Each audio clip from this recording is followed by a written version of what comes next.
I was married to her for 5 years. 5 years in the same house, under the same roof, but never in her heart. People say love grows with time. They were wrong, because no matter how much time passed, her heart never had space for me. Not because she couldn't love, but because she already did. Every smile she gave, every moment she cherished, every piece of her heart, it all belonged to someone else. Her first love, and I knew it from the very beginning. I knew. Still, I stayed, not because I was strong, but because I was foolish enough to believe that one day she might look at me the way she looked at him. But 5 years later, the only thing that changed was me. I stopped hoping. I stopped waiting. And the day I finally let her go was the day I realized I had already lost everything. So I gave her what she always wanted: freedom. I divorced her and quietly disappeared from her world. But funny thing about love is you only realize its weight when it's gone, because the moment I vanished, her world broke apart. She searched for me, called my name, cried for me, just a little too late, because by then I was already gone. And this time, no matter how desperately she searched, she would never find me again. The house didn't feel like a home that night. It felt like a place waiting for something, or someone who might never come. Warm lights were carefully placed across the living room, casting a soft golden glow. A small cake sat at the center table, slightly tilted, its frosting imperfect, as if made by someone who tried but wasn't used to doing this. Ayan Rahman adjusted the candles for the third time, then glanced at the clock. 11:42 p.m. A faint smile rested on his lips. Not hopeful, not anymore, just patient. 5 years. 5 years of remembering every little thing about her. What she liked, what she hated, how she took her tea, how she avoided looking at him when she was upset. 5 years. And she had never once remembered his birthday. But still, he waited, because loving her had never been about being loved back. It was about not giving up. The sound of a car pulling into the driveway finally broke the silence. His eyes lifted instantly. Something flickered inside them, a fragile kind of hope. The door opened. Zahra Malik stepped in. Elegant, composed, untouched by the night. A faint trace of laughter lingered on her lips, a laughter that didn't belong to this house. Her heels clicked softly against the floor as she walked in. She didn't pause, didn't notice the lights, didn't notice the cake, didn't notice him. She walked past Ayan, like he was just another piece of furniture. "You're late," Ayan said gently. Zahra stopped, not because his voice mattered, but because it stood in her way. "I had something important," she replied, her tone flat, almost impatient. Ayan nodded slowly. "Of course, something important." His fingers tightened slightly against the edge of the table. "Do you remember what day it is?" A small pause. Zahra turned her head slightly, her brows furrowing, not in guilt, but in irritation. "No. Should I?" And just like that, something inside him broke. Not loudly, not visibly, just completely. His gaze drifted to the cake, the melted candles, the effort that no one saw. "I see," he murmured. Silence fell between them. Heavy, uncomfortable. Zahra exhaled sharply, clearly tired. "It's late, Ayan. I don't have the energy for this." She turned to leave. "Were you with him?" The question stopped her mid-step. She didn't turn immediately, but when she did, her eyes were cold. "Yes." No hesitation. No denial. "He needed me." Ayan let out a quiet breath, a hollow kind of sound. "He always does." Zara's expression hardened. "Unlike you, he actually cares." That stayed, because it wasn't anger. It wasn't a fight. It was belief. She believed it, and that hurt more than anything. Ayan stood still for a moment, then walked toward the table, picked up the knife. Zara's eyes flickered just slightly, but he simply cut a small slice of cake, placed it neatly on a plate, set the knife down. "I waited," he said softly. No accusation, no bitterness, just truth. Zara looked away. "I told you it was important." Ayan nodded again. "Yes." Then he turned, walked toward the drawer beside the cabinet, opened it, took something out. When he faced her again, there were papers in his hands. He walked up to her, held them out. "This took me 5 years," he said quietly. Zara frowned. "What is this?" For the first time, his eyes met hers fully. Not with hope, not with pain, just calm. "I thought if I stayed long enough, you might look at me once." Silence. "But I was wrong." She didn't take the papers. So he stepped closer and gently placed them in her hands. Divorce papers. Her brows lifted slightly. Not shocked, just confused. "You're joking." "I'm late," Ayan said, "but you're free now." Something about his tone felt different. Too steady. Too final. Zara scoffed. "Stop this drama." Ayan smiled faintly. A tired, almost invisible smile. Then asked, as if it meant nothing, "What would you do if I died?" Zara rolled her eyes. "I'd finally have some peace." The words came easily, carelessly, and this time, Ayan didn't react. No flicker of pain, no disappointment, just acceptance. "I see." A pause, then, quietly, "Happy birthday to me." Zara didn't hear it. Or maybe she chose not to. She turned and walked upstairs, leaving behind the lights, the cake, and a man who had just decided to disappear. The house felt different after that night. Not louder, not quieter, just emptier, as if something invisible had shifted, and neither of them acknowledged it. Morning sunlight filtered through the curtains. Zara Malik stood in front of the mirror, adjusting her earrings, her expression calm, untouched by yesterday. Behind her, Ayan Rahman stood near the door, ready for work, ready to leave, just like every other day. "I've signed them." Zara's voice broke the silence. Simple, casual, like she was talking about a document that didn't carry 5 years of someone's life inside it. Ayan paused, just for a second, then nodded. "Okay." No questions, no hesitation. That annoyed her. She turned slightly. "You don't even want to ask anything?" Ayan adjusted his watch. "What should I ask?" Her brows furrowed. "I don't know. Maybe why I signed it so quickly?" Ayan looked at her then. Not deeply, not emotionally, just briefly. "I already know why." That answer didn't sit well with her. Something about it felt too distant, too final. She scoffed lightly. "Good. At least you're not pretending anymore." Pretending. The word lingered. But Ayan didn't respond, because if there was one thing he had mastered over the years, it was silence. Later that day, Ayan sat in his office, files neatly arranged, laptop open, everything exactly where it should be, except his focus. His hand hovered over the keyboard for a moment before slowly pulling back. A faint pain crossed his expression, subtle, quick, gone before anyone could notice, except someone did. "Sir, are you okay?" Hina Sheik stood at the door, concern visible in her eyes. Ayan straightened slightly. "I'm fine." She didn't move, didn't believe him either. "You've been skipping lunch, and yesterday you left early," she said carefully. Ayan gave a faint smile, just a little tired. Hina hesitated, then stepped inside. "Sir, if something is wrong, you can tell me." Ayan looked at her for a moment. There was sincerity there, real concern, something he wasn't used to receiving, but he shook his head gently. "Nothing that needs to be told." A pause. Then he added softly, "Some things are better left as they are." Hina didn't fully understand, but she could feel it. Something was off. Something bigger than he was letting on. Meanwhile, across the city, Zara sat in a quiet cafe, her fingers wrapped loosely around a cup of coffee she hadn't touched. Her eyes were distant, unfocused, still thinking about him. The voice pulled her back.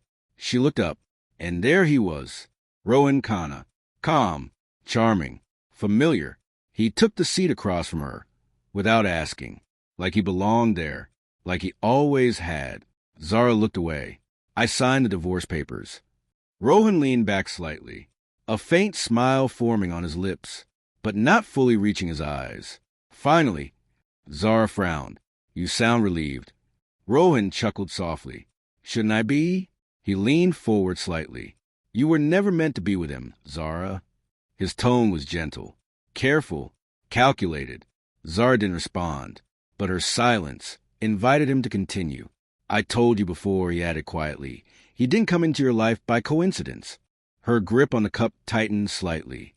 What do you mean? Rohan sighed, as if he didn't want to say it, as if he was holding back something painful. But eventually, he spoke. Do you really think your parents suddenly found him out of nowhere? Zara's brows furrowed. He was always around. Rohan continued, watching, waiting. That's not true, she said quickly, but her voice lacked certainty. Rohan noticed. Of course he did. He always did. You were in a coma, Zara, he said softly, and the moment you couldn't speak for yourself. He paused. Let the silence do its work. He stepped in. Zara's heartbeat quickened slightly. That's not what happened. Rohan leaned back again. I'm just saying what I know. He looked at her, not forcefully, not aggressively, just patiently. He wanted you, he added, and your family gave you to him.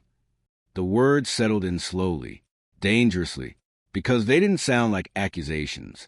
They sounded like truth, at least, the kind of truth that's easy to believe. That night, Zara returned home. The house was quiet again, familiar, cold. She walked inside slowly. Her eyes instinctively moved toward the living room. The decorations were gone, the cake gone, everything from last night, erased, like it never happened, like it didn't matter. She stood there for a moment, then shook her head slightly, and walked past it, upstairs. Ayan sat on the edge of the bed, a small travel bag beside him, half-packed, neatly arranged. His movements were slow, deliberate, like someone who wasn't in a hurry anymore. He picked up a shirt, folded it carefully, then paused. His hand rested over his chest briefly. That same faint pain returned, stronger this time. He closed his eyes, took a slow breath, and waited for it to pass. After a few seconds, it did. He opened his eyes again, calm, composed, like nothing had happened, because for him, pain had never been something to show. Downstairs, Zara stood in the hallway, her mind replaying Rohan's words. He stepped in. He wanted you. Her gaze shifted slightly, toward the stairs, toward him. For the first time in a long time, a thought crossed her mind, a small one, a quiet one. What if? But just as quickly, she pushed it away, because doubt was uncomfortable, and belief was easier. Upstairs, Ayan zipped his bag. The sound echoed softly in the room. Final, he looked around once, at the walls, at the space, at the life he had built, alone. A faint smile touched his lips. 5 years, he whispered, then stood up, ready to leave, not just the house, but everything behind it. Night fell quietly, as if the world had decided not to interfere. Ayan Rahman walked down the stairs slowly, each step measured, each breath controlled, not because he was hesitant, but because he wanted to remember it. The house, the silence, the life he was about to leave behind. Zara Malik sat in the living room, scrolling through her phone, her expression unreadable. The soft glow of the screen reflected in her eyes, detached, distant. Ayan stopped for a moment, looked at her, not with expectation, not with hope, just observation. 5 years. And yet, this moment felt like they had always been strangers. I'm leaving. His voice was calm, simple. Zara didn't look up immediately. She responded absent-mindedly, as if he had said he was stepping out for groceries.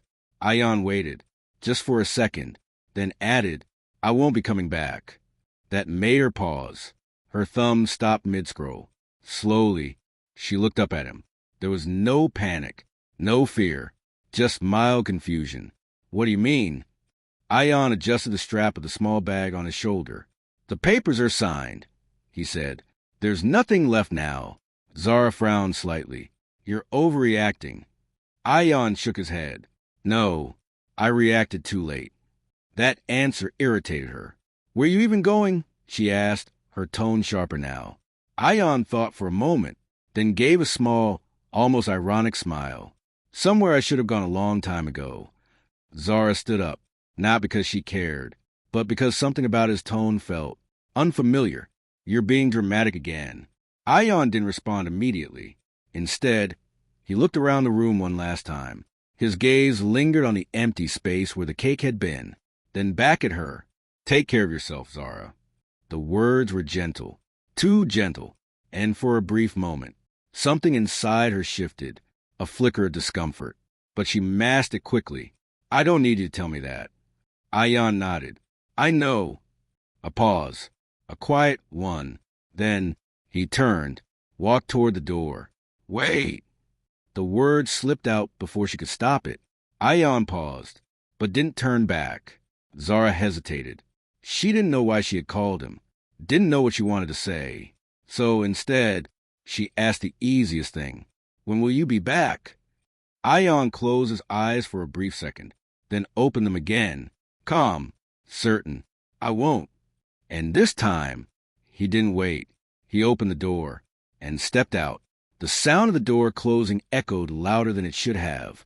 Zara stood there, still, her brows slightly furrowed, annoyed, confused, but not affected. Not yet. Outside, the air was colder, quieter. Ion walked toward his car, each step lighter than the last, not because he was happy, but because something heavy had finally lifted. He placed his bag in the passenger seat, sat behind the wheel, and for a moment just sat there, hands resting on the steering wheel, eyes unfocused. A memory surfaced, soft, faint. Zara laughing, not with him, but still laughing. He smiled slightly. Maybe this is better, he whispered. For you. His phone buzzed. He glanced at it. A notification, a social media post. Tagged. His eyes lingered on the screen for a second. Then he opened it. The image loaded slowly. And when it did, time seemed to pause. Zara, smiling, sitting across from Rohan. Close. Too close. Another image. Her hand in his. Another. Her head slightly tilted toward him. Comfortable, familiar, intimate. Ion stared at the screen. Not shocked, not angry, just quiet, because this wasn't new. This was just the first time. It was visible, public, unhidden. He locked the phone, placed it aside, and let out a slow breath. The last piece, the last confirmation, the last reason to not look back. The engine started. The headlights cut through the darkness, and the car began to move. The city lights faded behind him, one by one, like memories losing their shape. The road ahead stretched into the mountains. Empty, silent, endless. Inside the car, there was no music, no distractions, just the sound of the engine and his breathing. His grip on the wheel tightened slightly. That same pain returned, sharper now, more persistent. He winced slightly, but didn't stop, didn't slow down. Just a little more, he murmured. Not to the road, not to the car, but to himself. Another memory surfaced. Zara standing in the hallway, looking at him, not with love, but with distance, with belief in something that was never true. I hope, he whispered softly, you never find out. A pause, then a faint, bittersweet smile. Because if you do, it'll hurt more.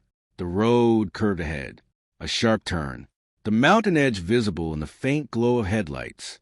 Ion's eyes softened, not with fear, not with regret, just acceptance. I loved you, he said quietly.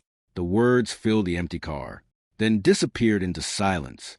His hands loosened slightly on the wheel, just enough. The car drifted, slowly, deliberately, toward the edge. For a brief second, everything felt still, timeless, weightless, and then darkness. Darkness didn't come all at once. It crept in slowly, like the world itself was fading, piece by piece. The sound came first, a distant echo of metal, glass, something breaking. Then silence. Ion Rahman's car lay twisted at the edge of the mountain road, one side crushed, headlights flickering weakly into the void below. Inside, everything was still, Accept him. Ion's eyes opened slowly, blurred, heavy. The world around him didn't make sense at first. Just shadows and broken shapes. Then the pain came, sharp, unforgiving. It spread through his body like fire under his skin. A faint breath escaped his lips. His hand moved slightly, instinctively, only to stop midway. Too heavy, too weak. Warm spread beneath him. Thick, sticky, blood. He didn't panic, didn't struggle, didn't call for help, because somewhere deep down, he already knew this was it. His gaze shifted slightly. Through the cracked windshield, the sky was visible, dark, endless, quiet. So this is how it ends, he whispered. No fear, no regret, just realization. A faint smile touched his lips. Weak, barely there. I wonder, his voice was softer now, what you'll think. Zara's face appeared in his mind. Clear, closer than anything around him. Will you be relieved? A slow breath. Pain flickered across his expression, but not from his body. Or a pause. Will you look for me? The thought lingered. Fragile, impossible. His eyes began to close. But then, a memory surfaced, stronger than the rest. Back arrow flashback, the hospital. The same room, the same silence, the same truth. You have it most a week. The words echoed clearly now, unavoidable, final. Ion sat there, just like before, calm, still, listening. Dr. Fard Ansari watched him carefully, waiting for a reaction, for fear, for denial, for something. But Ion only asked one thing. Will I be able to walk? The doctor blinked. Yes, for now. Ion nodded slowly. That's enough. A pause. Then, you should tell your family, the doctor added gently. They deserve to know. Ion looked down at his hands. Quiet, thoughtful. If I tell them... He stopped, then corrected himself softly. If I tell her... His voice faded for a moment. She'll stay. The doctor frowned slightly. Isn't that what you want? Ion smiled. A small, broken kind of smile. No. Silence filled the room. She already gave her heart to someone else, he continued quietly. I don't want her to stay with me. A pause. Because she feels sorry for me. The words settled heavily. I've already taken 5 years from her, he added. That's enough. The doctor looked at him, not as a patient anymore, but as someone choosing his own ending. At least let us try treatment, he insisted. There are still options. Ion shook his head gently. What's the point of extending something? His gaze lifted slightly. Empty but peaceful. That was never truly mine. A long silence followed. Then, don't tell anyone, Ion said. Not my family. A pause. And not her. Back arrow back to present. Ion's eyes opened again. Barely. Fading. A weak breath escaped him. Right? So even now... A faint smile. Nothing changes. His vision blurred further. The sky above him, slowly disappearing. Zara's face returned one last time. Not as she was now, but as she could have been. Smiling. Looking at him. I think... His voice was almost gone. I would have liked that version of you. A tear slipped from the corner of his eye, lost somewhere between blood and dust. Goodbye, Zara. And this time, when his eyes closed, they didn't open again. Silence. Complete. Unforgiving. Final. Far away, the wind moved softly through the mountains, carrying nothing, taking everything. Morning came like any other day. Unaware, unbothered, unchanged. Sunlight filled the city. People moved. Cars rushed. Life continued, as if nothing had ended the night before. Zara Malik stood in front of her wardrobe, selected her outfit with quiet precision. Her expression was calm, normal, just like always. There was no sign that somewhere far away, a life connected to hers had already come to an end. Her phone buzzed. A message. She picked it up. A small smile appeared, effortless, unforced. I'll be there. She typed it quickly, no hesitation. Minutes later, she stepped out of the house. The same house Ayan had left behind. The same house that still held his presence. Even if she refused to feel it, the drive felt routine, familiar. She arrived at a private cafe on the outskirts of the city. Quiet, isolated. The kind of place meant for conversations that didn't want witnesses. Zara stepped out of the car, walked toward the entrance. But just as she reached the door, she paused. A voice, familiar, inside. She frowned slightly. The door wasn't fully closed, just slightly ajar. She signed the divorce papers? It was him, Rohan Khanna, but his tone was different. Not soft, not careful, just casual. Another voice responded, a woman. Light laughter followed. Zara didn't move, didn't enter. Something felt off. Yes, Rohan continued. Took long enough, honestly. More laughter. Zara's fingers tightened slightly around her bag. Her heartbeat shifted. 5 years, though, the woman said. You really played the long game. Rohan chuckled. Of course I did. A pause. Then, do you have any idea how easy it was?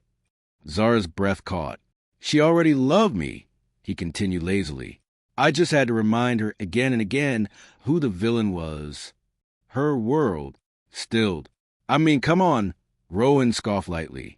That guy? Ayan or whatever, he barely even spoke. Zara's grip tightened.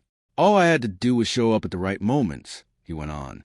Act a little hurt, say a few things. A smirk laced his voice, and she filled in the rest herself. The woman laughed. That's cold. It's efficient, Rohan corrected. Why fight for something when you can just twist the story? Zara's vision blurred slightly. He didn't even try to defend himself, Rohan added, almost amused. Made it even easier to make him look like the bad guy. A sharp ringing filled her ears. Wait, the woman said. So, he didn't actually break you two apart? Rohan let out a short laugh. Of course not. And just like that, everything shattered. I left, he said casually. I had better opportunities abroad. Why would I stay? Zara's breath became uneven. But when I heard she got married... A pause, then a colder tone. I came back. Why? Rohan's answer came without hesitation. Money. The word echoed. Loud, clear, brutal. Her family has influence, he continued. And now that she's finally out of the way... A faint smirk. It's just a matter of time. Silence. Then laughter. But Zara didn't hear anymore, because her world had already collapsed. Her mind replayed everything. Every word, every moment, every accusation. Ayan standing quietly, listening, never arguing, never defending himself. I waited. His voice echoed in her memory. Soft, patient. I already know why.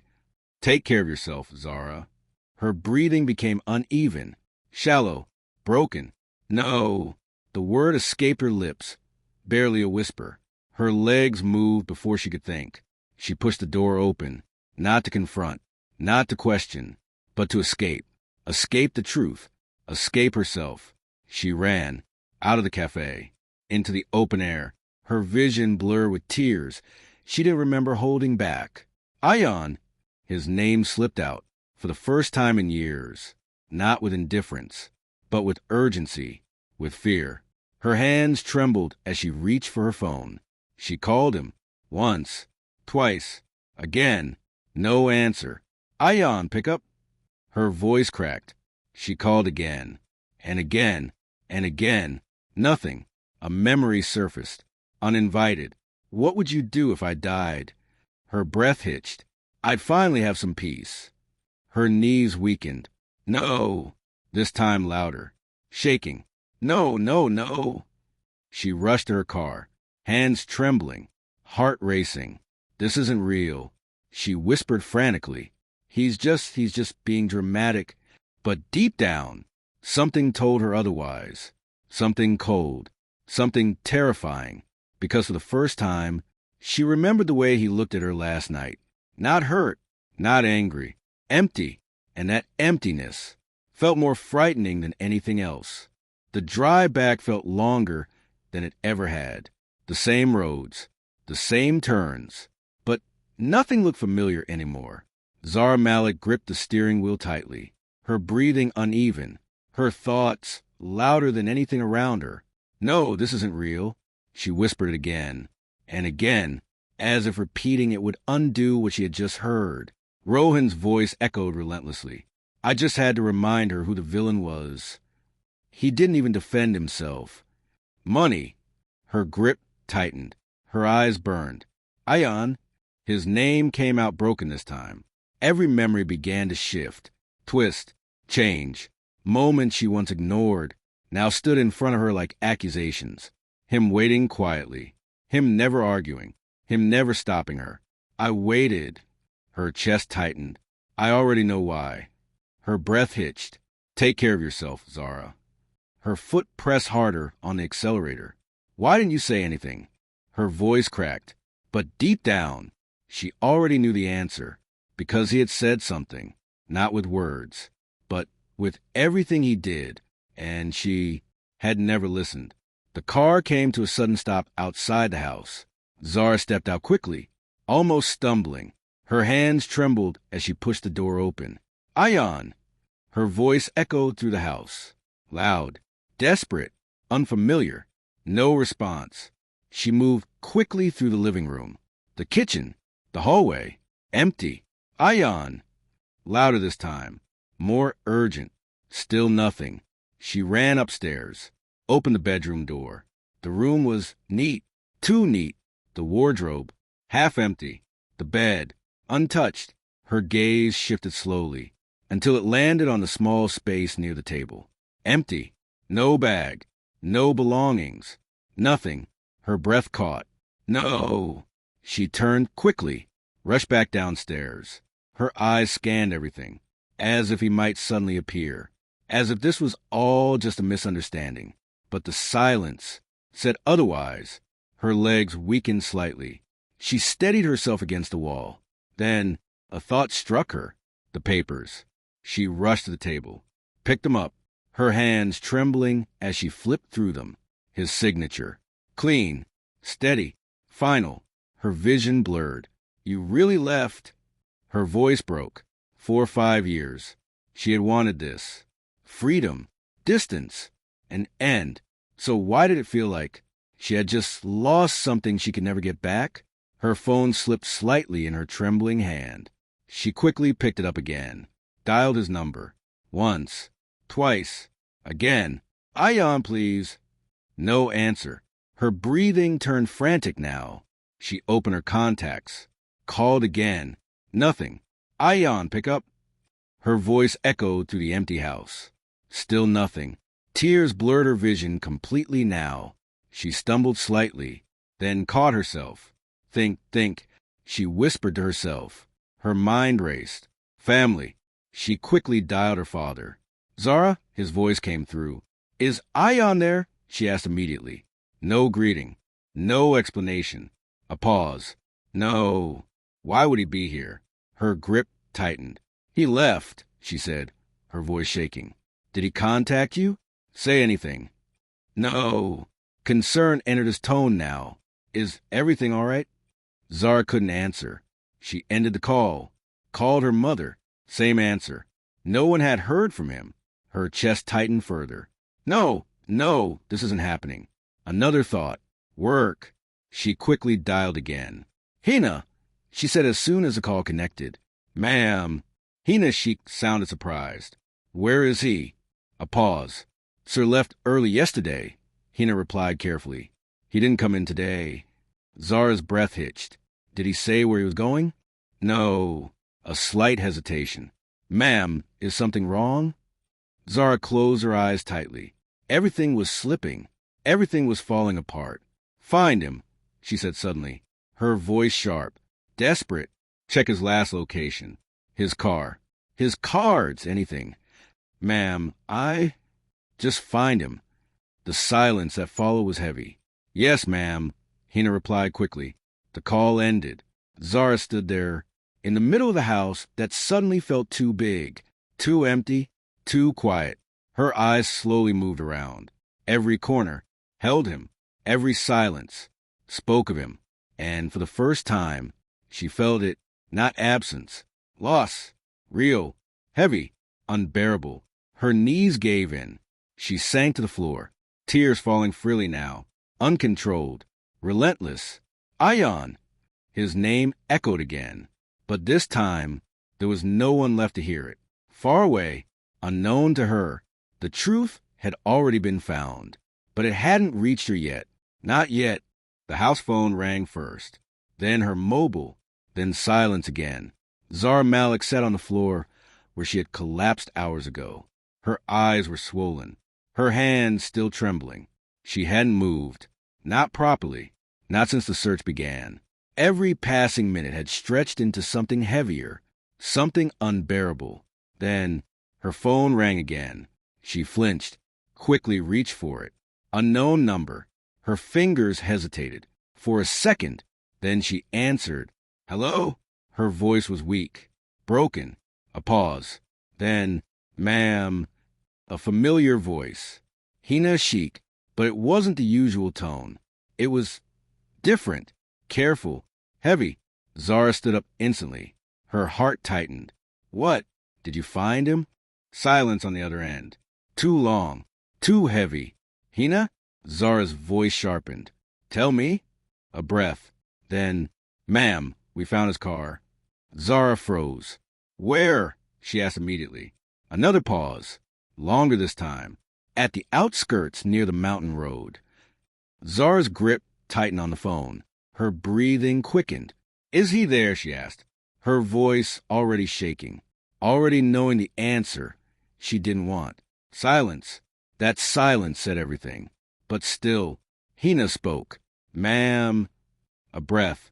A tremor in her voice. He is gone. The words didn't register at first. Not fully. Zara blinked. Once. Twice. What? Hina continued. Carefully. Slowly. Like each word was breaking her too. There was an accident. A pause. It's confirmed.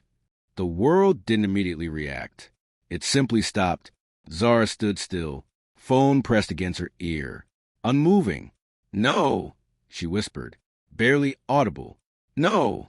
No, that's not possible. Her voice rose slightly. Unstable now. He was just here. She shook her head quickly, as if refusing reality physically. No, you're wrong. Check again. A long silence followed. Then Hina spoke again. Softly. Ma'am. That one word changed everything. I'm sorry. The phone slipped from Zara's hand, fell to the floor, but she didn't notice. Her legs gave way again. This time, she didn't resist. She fell, slowly, like the weight of reality finally pulled her down. No! Her voice cracked. No, no, no! Her hands trembled as she grabbed her hair, breathing uneven, eyes unfocused. He can't just... Images flashed in her mind. Ion standing silently. Ion handing her papers. Ion asking her a question she never answered properly. What would you do if I died? Her breath stopped. Ion. This time, not anger, not confusion. Fear. She stood up suddenly, like something inside her snapped into motion. No. She ran toward the door, barefoot, unsteady. I have to go. He's not. He can't be. She rushed into the car, hands shaking uncontrollably as she started the engine. The world outside blurred. Roads became meaningless lines. Lights became streaks. Her mind was screaming, but her body kept moving. Please, please, please. She repeated it like a prayer, like a refusal, like denial. But deep down, something had already accepted it. The drive felt endless, but it wasn't long. Not really. It just felt like time had stopped cooperating. And then she saw it. Police lights. Barriers. A crowd. Her heart dropped instantly. She stopped the car abruptly. Jumped out before it fully stopped. Ion! Her voice broke into the air. People turned, but she didn't see them. She ran forward. Pushed past everything. Until she saw it. The wreckage. The broken metal. The shattered remains of a car she knew too well. Her steps slowed, then stopped. No! Her voice came out as a whisper. Her eyes moved slowly, as if refusing to accept what was in front of her. Then she saw the stretcher, covered, still, silent. Her world collapsed before she even reached it. She ran, fell beside it, pulled the cloth slightly, just enough to see, and froze. It was him, Ayan Rahman, still, silent, gone. Her breath stopped completely. For a moment, there was no sound, no world, no time, just emptiness. Then it broke. No! A whisper, barely human. No, Ayan. She grabbed his hand, cold, unmoving. No, no, no, wake up. Her voice cracked violently now. Please, I'm sorry. Tears fell uncontrollably. I didn't know. She pressed his hand against her forehead, desperate, broken. I'm here now. I'm here. But there was no response, only silence. And for the first time, Zar Malik understood something terrifying. Some losses don't wait for regret. They leave first. No one moved her immediately, not at first, because grief like hers doesn't respond to instructions. Zar Malik remained kneeling beside him, still holding his hand, as if letting go would confirm what she refused to accept. The world around her moved. Voices, footsteps, radio calls. But none of it reached her anymore. It was as if she had fallen into a place where sound no longer existed. Only memory, only him.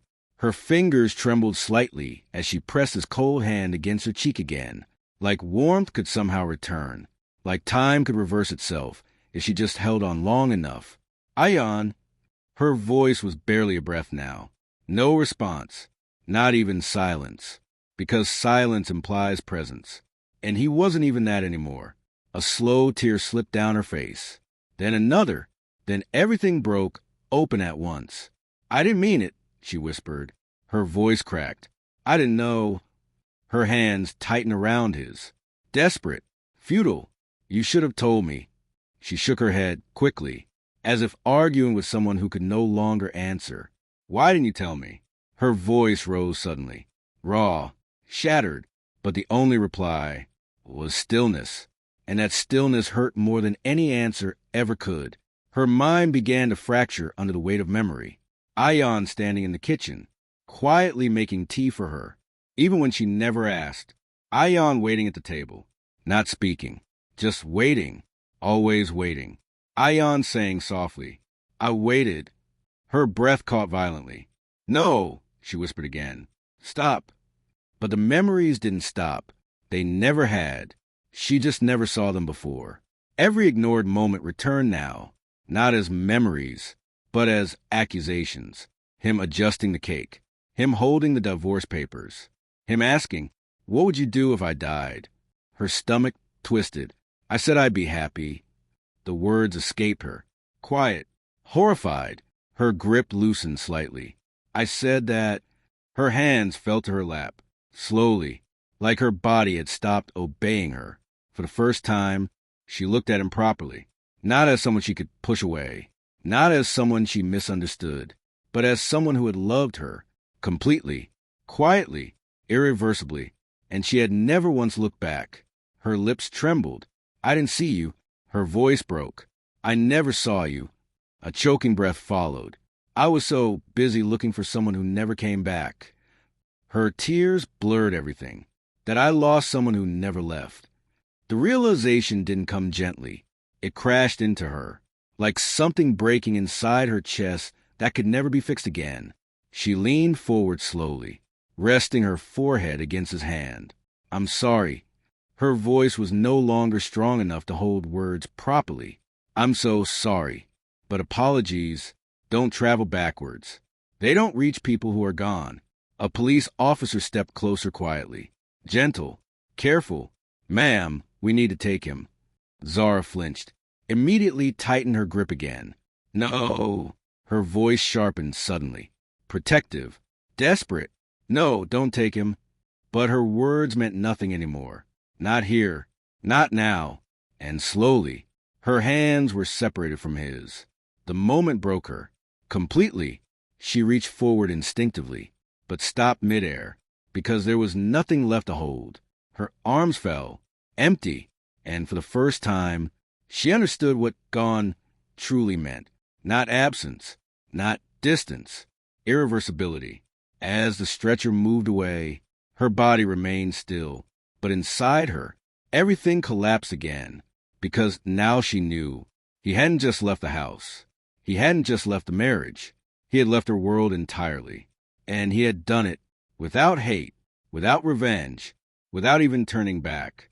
Just love, quiet love, that ended silently. Her lips moved slightly. One last broken whisper, Ion, but this time there was no answer at all. The house didn't feel empty anymore. It felt hollow, like it was still waiting for someone who would never return.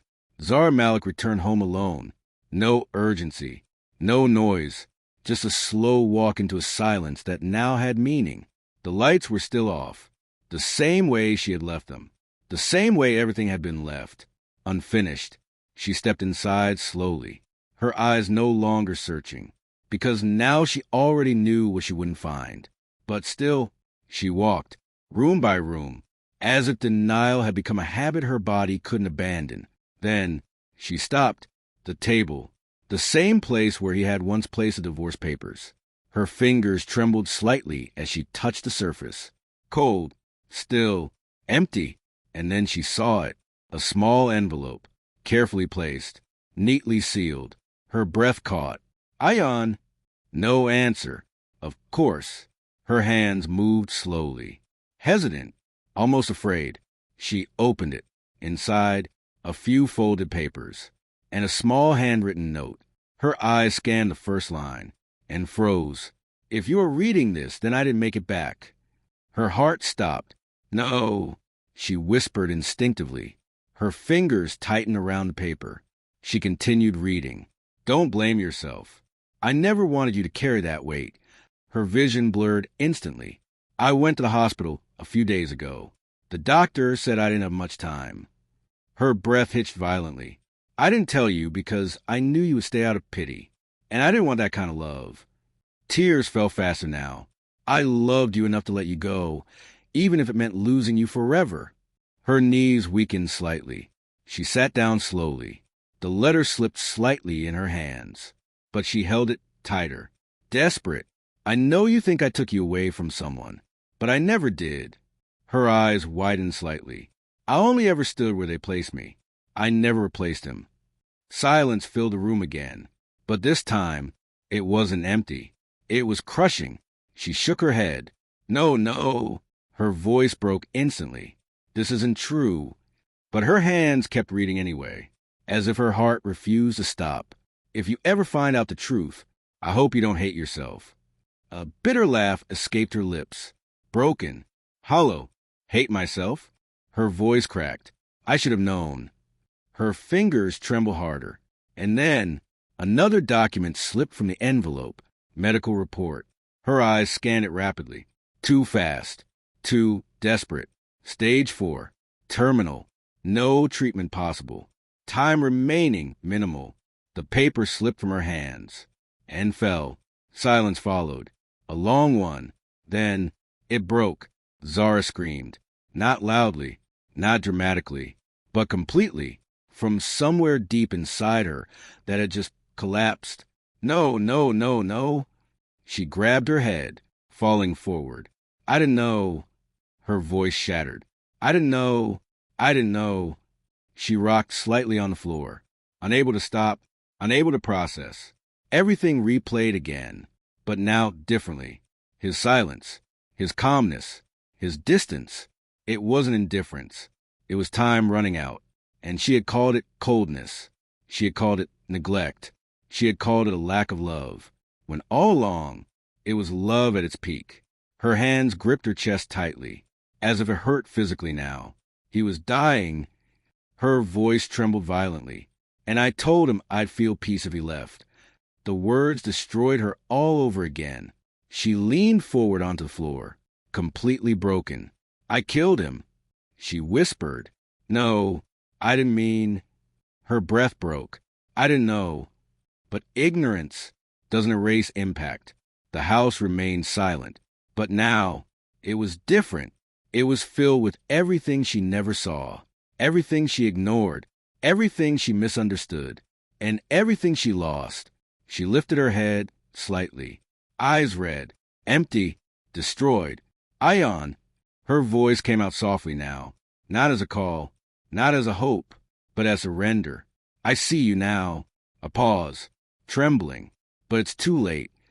Her head lowered again, and for the first time, Zara Malik understood love, not when it was given, not when it was present, but when it was gone. Time didn't heal anything. It simply learned to move around her pain. Days passed, then weeks, then something people called life resumed outside her window. But inside Zara Malik, nothing resumed. The house stayed the same. Too clean, too quiet, too still. She stopped answering calls, stopped meeting people, stopped pretending she was fine, because pretending now felt heavier than grief. Every corner of the house held him, not physically, but in presence, in absence that had weight. She would sometimes sit in the living room for hours, staring at the empty space where he used to sit, where he used to wait, always wait. And now, no one was waiting anymore. One evening, rain tapped softly against the windows. The same house, the same silence. But something inside her had shifted. Zara stood slowly, walked toward the drawer where he once placed the divorce papers. Now empty, except for one thing. The old birthday candle, half melted, forgotten. Her fingers touched it gently, and for a moment she smiled, not because it was happy, but because it hurt. I didn't even say happy birthday, she whispered. Silence answered her. She closed her eyes, and memories came back again. Not the ones Rohan planted, not the ones she believed, but the real ones. Ion quietly placing tea beside her. Ion waiting without asking. Ion walking away without anger. Ion saying, I waited. Her breath trembled. He never shouted, never demanded, never forced. He just loved, quietly, completely, and she never saw it. Tears fell again, but this time they were slower, heavier, more aware. I thought you were the problem, she whispered, her voice breaking slightly. When you were the only truth I had. She sat down on the floor, holding the candle close, as if it could bring him back. But it didn't. Nothing did, because some people don't leave loudly. They fade quietly, until you realize the silence they left behind was the loudest thing in your life. Days later, she visited the place one last time. The mountain road. The wind was cold. The sky was empty. The road unchanged. She stood at the edge where everything ended, where everything began to mean something too late. I found you, she whispered. A pause, a broken smile. But I lost you first. The wind didn't respond. It never did. She closed her eyes, and for the first time, she didn't ask for forgiveness, because she knew some things aren't forgiven. They're only understood. I hope, she whispered softly, you're not in pain anymore. A long silence followed. Then she turned and walked away. Not healed, not fixed, not okay, but aware, and somewhere far beyond regret. Ion Rahman remained what he had always been, a man who loved too quietly, for the world to hear him,